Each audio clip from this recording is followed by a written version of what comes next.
નમસ્તે વિદ્યાર્થી મિત્રો. તો ગઈકાલે આપણે એટલે કે ગયા લેક્ચરમાં આપણે જોયું હતું કે આપણે ચેપ્ટર 6ની શરૂઆત કરી, જેમાં બીજું લેક્ચર ગઈકાલે જોયું, જેમાં ગતિ ઉર્જા અને કાર્ય વિશે આપણે જોયું. હવે આજે એ ગતિ ઉર્જા કાર્ય ઉપરના જેટલા બી ઉદાહરણના દાખલા છે એ ઉદાહરણના દાખલા આપણે આજે જોઈશું. તો સૌ પ્રથમ ઉદાહરણ નંબર 6.1 અહીંયા લખું છું. ઉદાહરણ નંબર 6.1. દરેક જણા ટેક્સ્ટ બુક કાઢો અને જુઓ એની અંદર રકમ શું આપેલી છે. તો અહીંયા જુઓ રકમની અંદર શું કહે છે કે બળ આપેલું છે F બરાબર 3I વત્તા 4J ઓછા 5K કેરેટ, બરાબર. અને બીજું સદિશ D આપેલું છે. સદિશ D બરાબર 5I કેરેટ વત્તા 4J કેરેટ અને વત્તા 3K કેરેટ. તો તમારે ખૂણો શોધવાનું છે, એટલે થીટા બરાબર કેટલો, અને એફના ડી પરનો પ્રક્ષેપનું મૂલ્ય શોધવાનું છે, એટલે કે F cos થીટા તમારે શોધવાનું છે, બરાબર. આટલી વસ્તુ ખાસ જોઈ લઈએ. હવે આપણે તો જો એની અંદર કે આ જે બે વસ્તુ આપેલું છે એના ઉપરથી આપણી પાસે શું ડેટા આવે, તો આઈની જોડે હોય એ એક્સ ઘટક હોય, એટલે fx બરાબર મળી ગયું 3, પછી fy બરાબર મળી ગયું 4, પછી fz બરાબર કેટલા આવશે -5, બરાબર. એવી રીતના અહીંયા તો dx બરાબર 5, dy બરાબર કેટલા આવશે 4 અને dz બરાબર કેટલા આવશે 3. તો આ બધા ઘટકો મેં અહીંયા લખી કાઢ્યા. હવે થીટા શોધવા માટે મારી પાસે સૂત્ર છે. કયું? તો કોસ થીટાનું એવું સૂત્ર છે કે f એટલે કે fx dx વત્તા fy dy વત્તા fz dz. અથવા તો જો આ સૂત્ર તમારે ના અપ્લાય કરવું હોય તો આપણી પાસે સદિશ ગુણાકાર તો છે. સદિશ f ડોટ ડી બરાબર શું લખાય છે? fd cos theta. માટે cos થીટા બરાબર શું લખાય?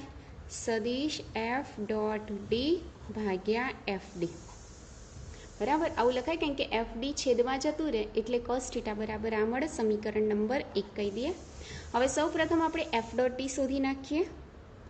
તો જુઓ f ડોટ ડી શોધવા માટે અદિશ ગુણાકારની જે લાક્ષણિકતા હતી એ લાક્ષણિકતા નંબર 6, જેની અંદર આ બંનેનો અદિશ ગુણાકાર એના ઘટક સ્વરૂપમાં લખ્યો હતો fx dx વત્તા fy dy વત્તા fz dz, બરાબર.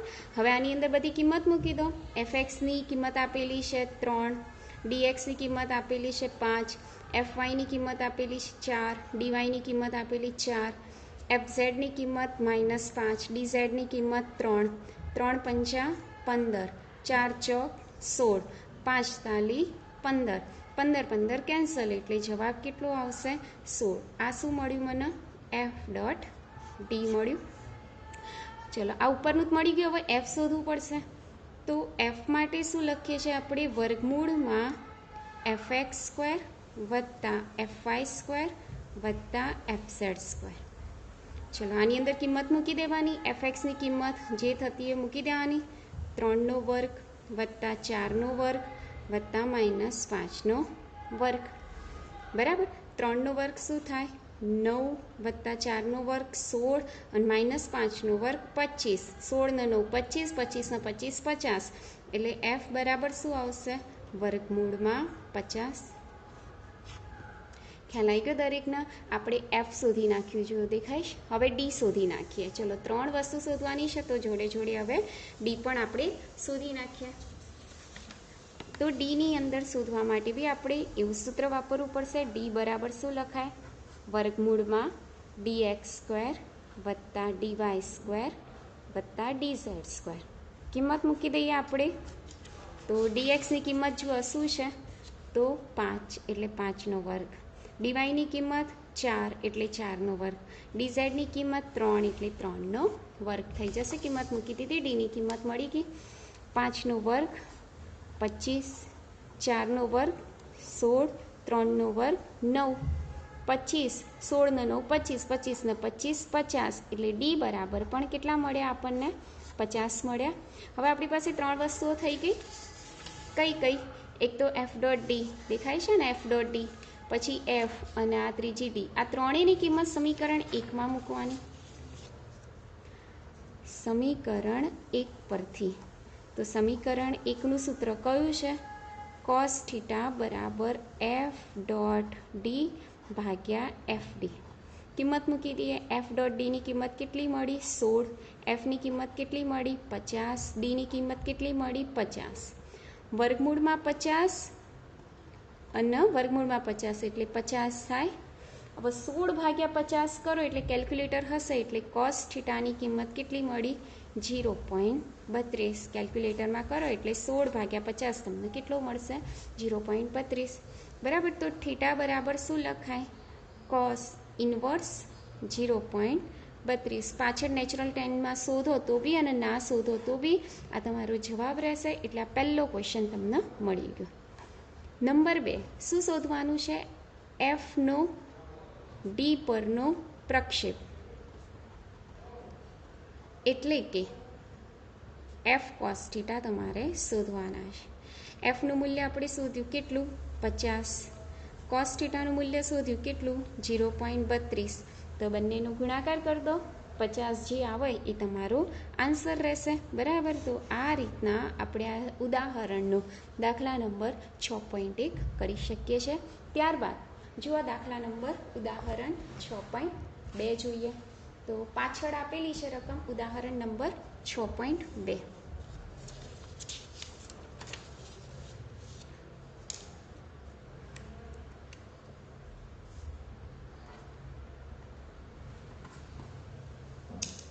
રકમ જુઓ ઉદાહરણ નંબર 6.2ની. આપણે જાણીએ છીએ કે વરસાદનું ટીપું નીચે તરફ લાગતા ગુરુત્વાકર્ષણ બળ અને વિરુદ્ધ દિશામાં લાગતા અવરોધક બળની અસર હેઠળ પડે છે. અવરોધક બળ ટીપાની ઝડપના સમપ્રમાણમાં હોય છે, જે સામાન્ય રીતે જાણી શકાતું નથી. સામાન્ય રીતે 1 ગ્રામનું દળ આપેલું છે, એટલે દળ બરાબર એમ બરાબર 1 ગ્રામ આપેલું છે. કિલોગ્રામમાં કન્વર્ટ કરીએ એટલે 10⁻³ કિલોગ્રામ થઈ જાય. 1 કિલોમીટરની ઊંચાઈએથી પડે છે, એટલે ઊંચાઈ આપી દીધી છે h બરાબર 1 કિલોમીટર.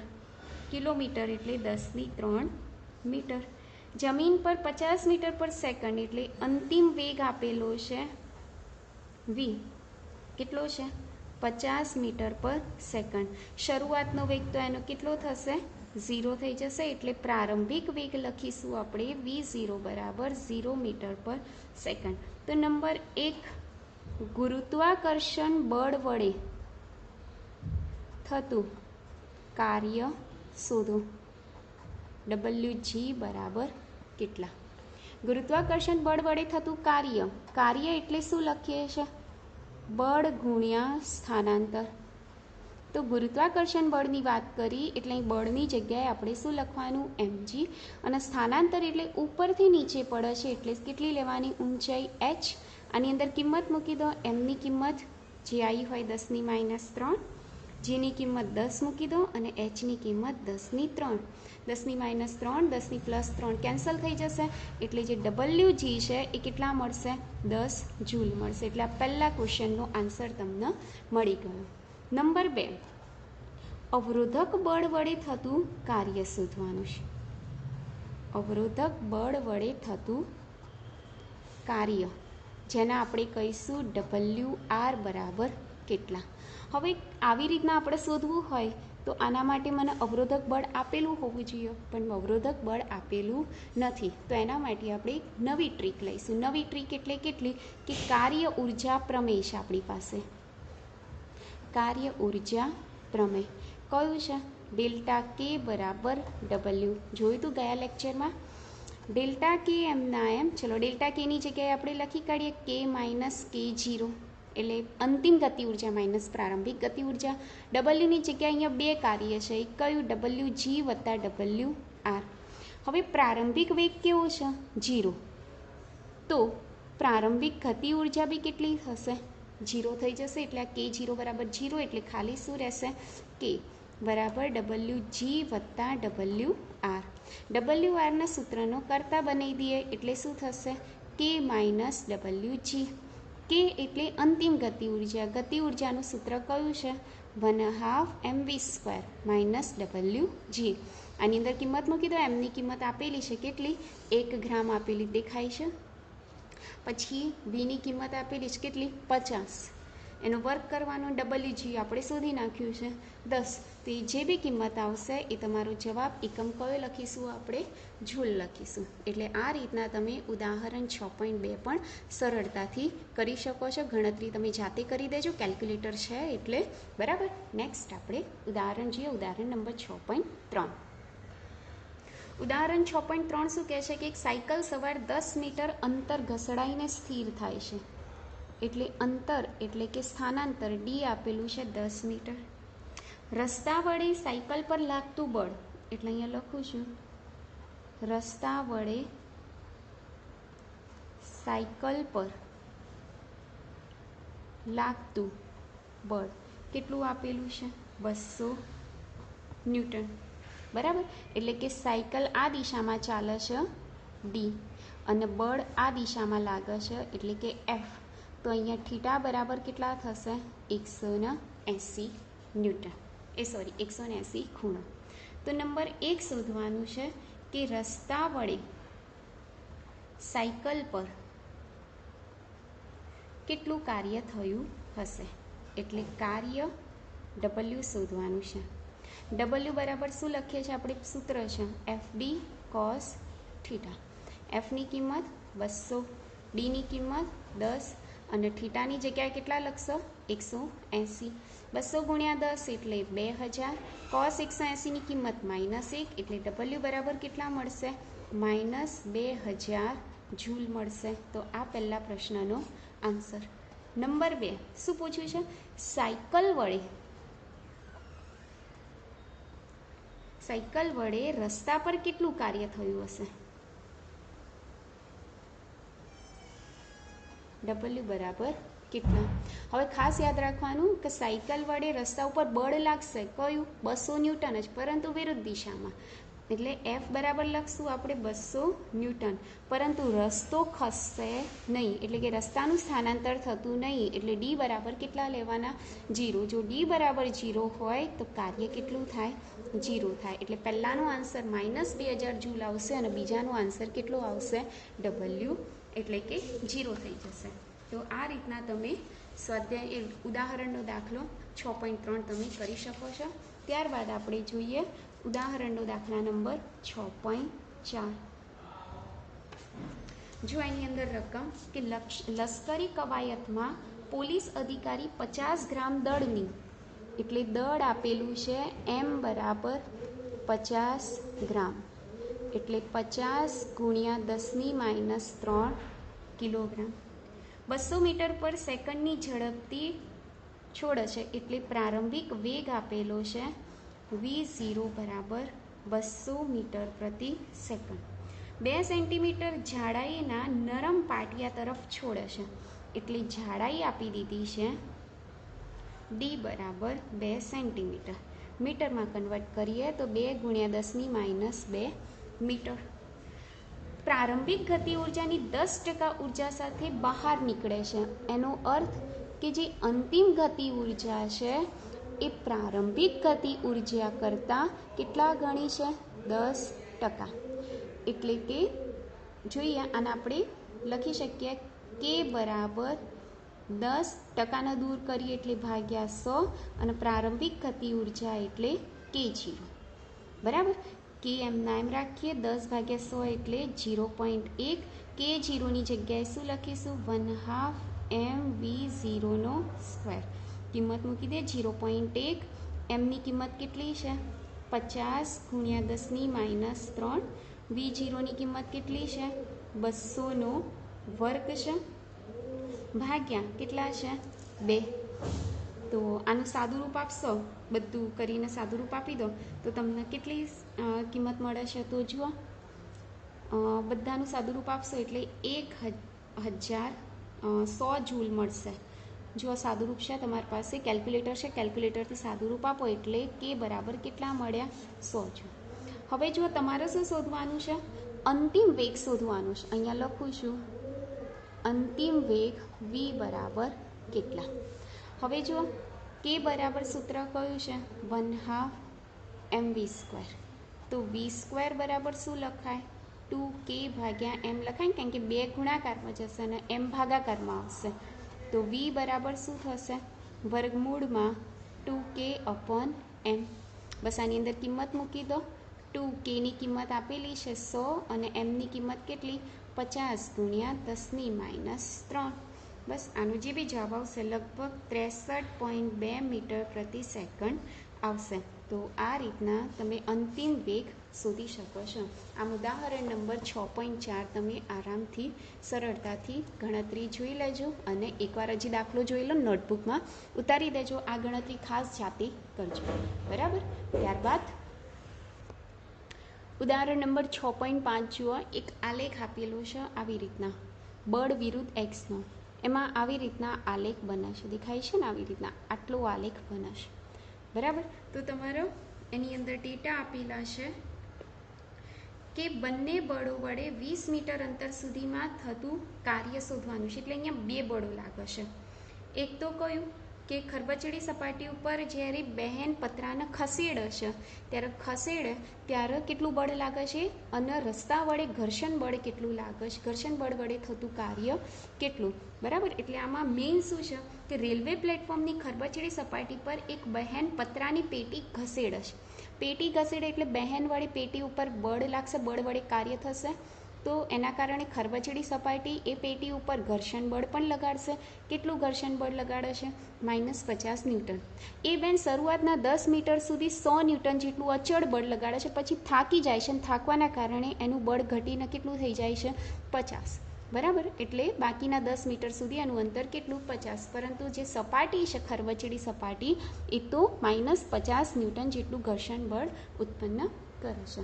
હવે મેં તમને કીધું હતું જ્યારે બી f વિરુદ્ધ xનો આલેખ દોરો તો એ આલેખ વડે ઘેરાતું જે ક્ષેત્રફળ છે, આ ક્ષેત્રફળ આપણને શું આપશે? કાર્ય, બરાબર. હવે મારો નંબર 1 પહેલું કે બહેને કરેલું કાર્ય શોધી નાખીએ.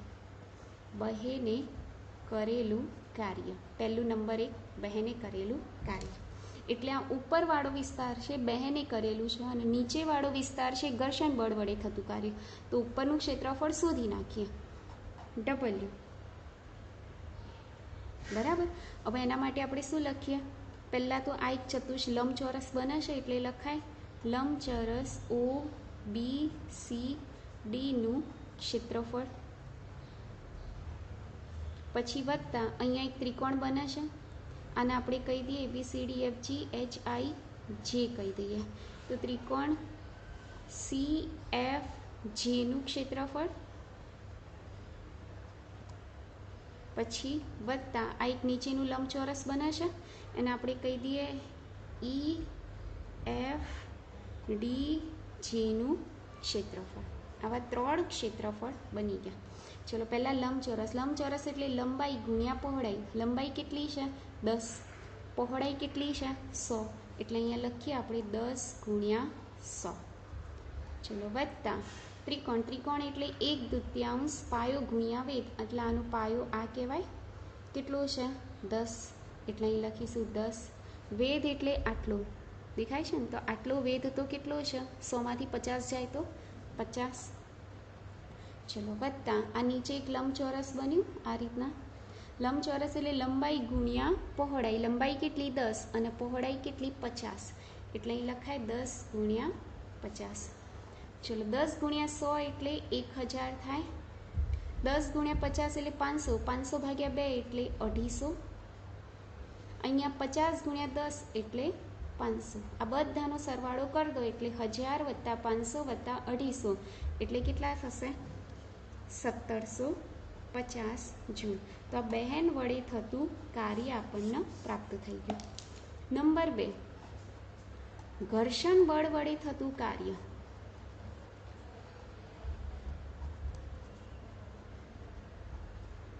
બરાબર. એટલે કે આ નીચેનો વિસ્તાર, આ વિસ્તાર જેને આપણે કહીશું WF. તો નીચેના વિસ્તારમાં તો જુઓ એક આખું આ લંબચોરસ જ બને છે, દેખાય? એટલે એના માટે લખી શકાય OHGF નું ક્ષેત્રફળ.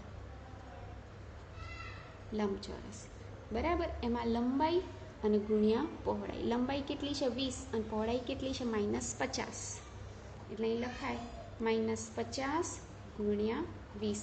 એટલે આનો જવાબ કેટલો આવશે -1000 જૂલ. તો આ ઘર્ષણ બળ વડે થતું કાર્ય.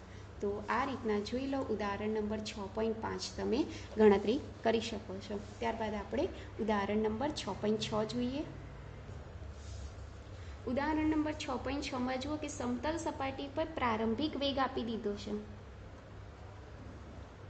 vi બરાબર 2 મીટર પર સેકન્ડ.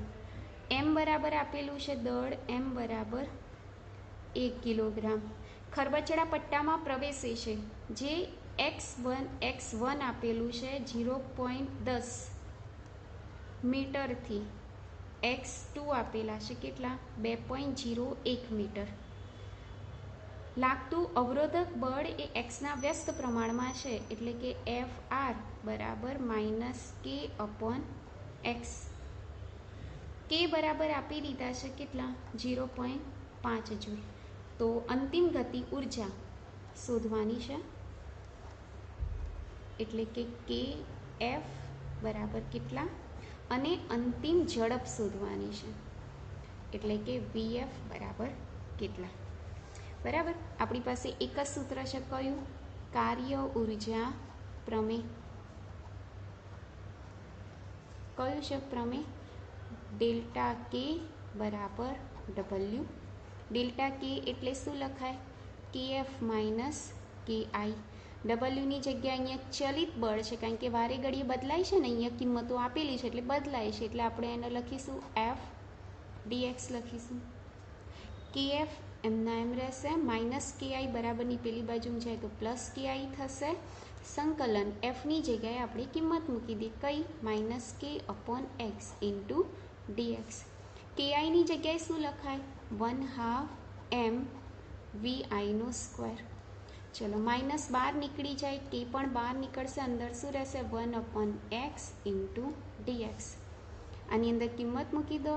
mની કિંમત કેટલી 1, viની કિંમત કેટલી 2, 2નો વર્ગ માઇનસ kની કિંમત 0.5. 1/xનું સંકલન અહીંયા લિમિટ મૂકવાની x1 થી x2. 1/xનું સંકલન થશે ln x x1 થી x2. ચલો 2નો વર્ગ 4, 4 ગુણ્યા 1 4, 4/2 એટલે 2 થશે માઇનસ અહીંયા 0.5 થશે. અંદર અપર લિમિટ મૂકી દો ln xની જગ્યાએ શું આવશે x2 માઇનસ ln x1 થશે. ચલો 2 માઇનસ 0.5 એમના એમ. બાદબાકી હંમેશા ભાગાકારમાં રૂપાંતર થઈ જાય એટલે x2 ભાગ્યા શું થઈ જશે x1. 2 ઓછા 0.5 ln એટલે નીચે જુઓ નોટમાં તમને આપેલું છે ઉદાહરણના એન્ડમાં કે ln એટલે 2.303 log થાય. x2ની કિંમત મૂકો કેટલી છે x2ની કિંમત 2.01 ભાગ્યા 0.1 એટલે અહીં લખું છું 2.01 ભાગ્યા 0.1 બરાબર.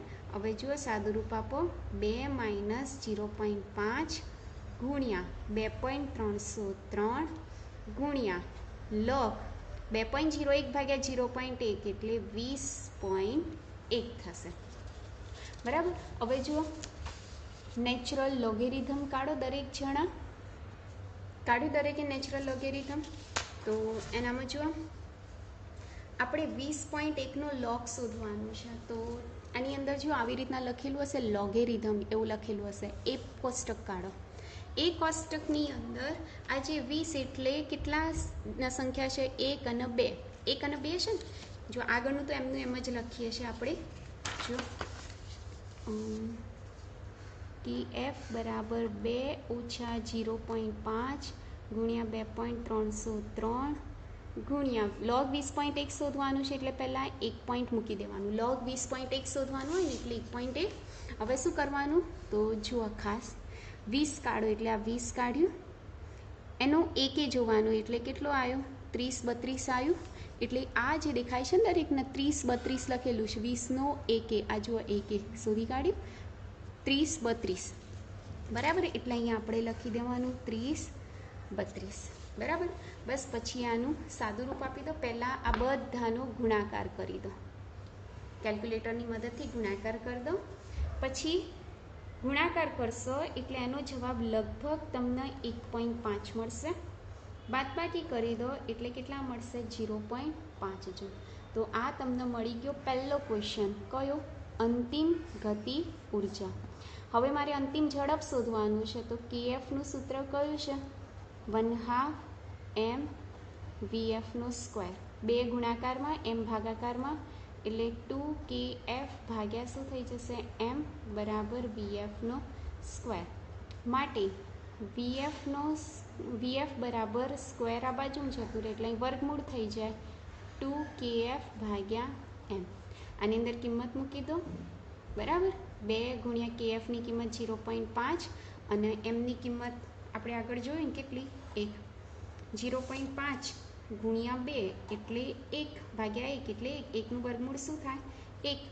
એટલે આપણને અંતિમ ઝડપ કેટલી મળી? 1 મીટર પ્રતિ સેકન્ડ. તો આ રીતના આપણે ઉદાહરણનો દાખલા નંબર 6 પણ સરળતાથી કરી શકીએ છીએ. તો આ રીતના આપણે ઉદાહરણના 1 થી 6 દાખલા જોયા. હવે નેક્સ્ટ લેક્ચરમાં આપણે થિયરી જોઈશું, સ્થિતિ ઉર્જા. ત્યારબાદ એના આગળના ટોપિક જોઈને પછી આપણે એના લગતી ઉદાહરણ જોઈશું. આજના લેક્ચર પૂરતું આટલું. આ 6 દાખલા તમારી નોટબુકમાં પેલી જે થિયરી લખી એના પછી તમે આ એડ કરી દો. Thank you.